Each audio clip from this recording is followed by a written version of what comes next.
So thank you very much for allowing me to be here to present our results of this trial.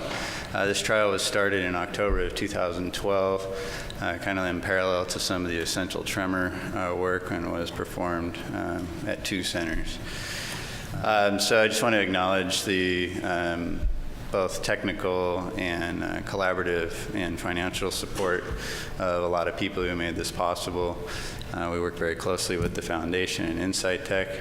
We also had our home institutions provided support during this, and then we had additional private funding, which was very instrumental to allowing us to do this. The choice of tremor-dominant Parkinson's disease can be seen here with this patient's video clip, as opposed to traditional Parkinson's disease, which patients are limited by akinesia, rigidity, and tremor at rest. These patients have a very significant tremor, which really limits their ultimate activities of daily living. We treated them with unilateral thalamotomies, targeting the VIM, and in this patient you can see here on post-op day 1 he had a very good result. So the trial was designed, can we go back? As a prospective randomized 2-to-1 with a sham arm. The sham patients, after a 3-month blinded assessment, were offered open-label treatment. It's 2 centers, UVA and Swedish. Total of 27 patients were randomized. Primary endpoint was, of course, safety, as well as their improvement in tremor scores, which was measured by their improvement in the CRST A and B treated hand scores.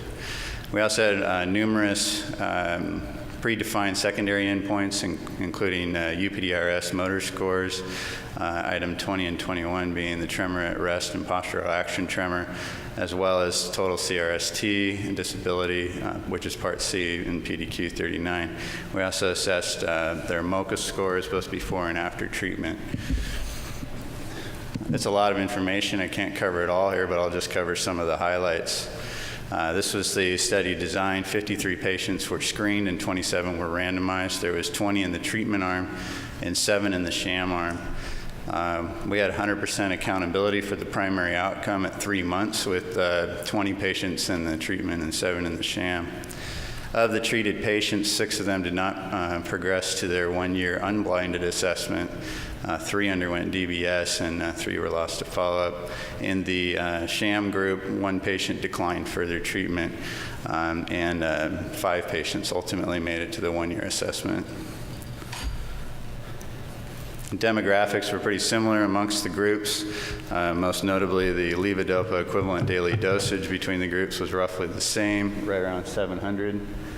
The tremor scores were slightly higher in the treated group than the sham group.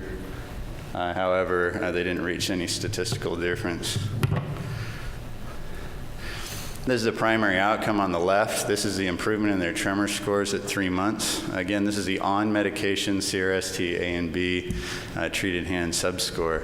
So the treatment group had an improvement of about 53% at 3 months, and the sham group had an improvement of 17%. So unlike the ET trial, where the sham group didn't really have any effect, in the Parkinson's trial, there was a significant placebo effect, and this is actually a known phenomenon in Parkinson's patients, so it was expected and it was built into the trial. On the right is one of the secondary outcomes at 3 months. The UPDRS motor change, part 3, showed a notable improvement of 3.6 points at 3 months, which is clinically significant.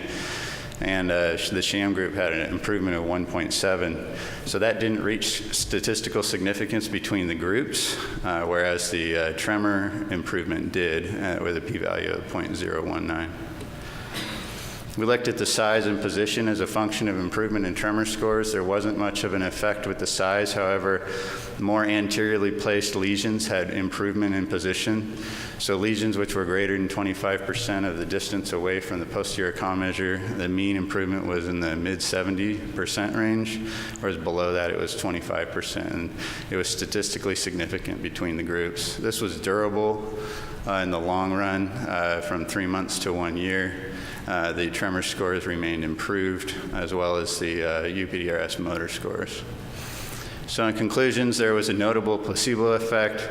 We identified statistically and clinically significant reductions in the on-medication CRST treated hand score, which was our primary outcome. We had clinically significant reductions in the motor scores, and we did note some position dependence of the lesion in the outcomes. However, the size was not correlated. Any questions?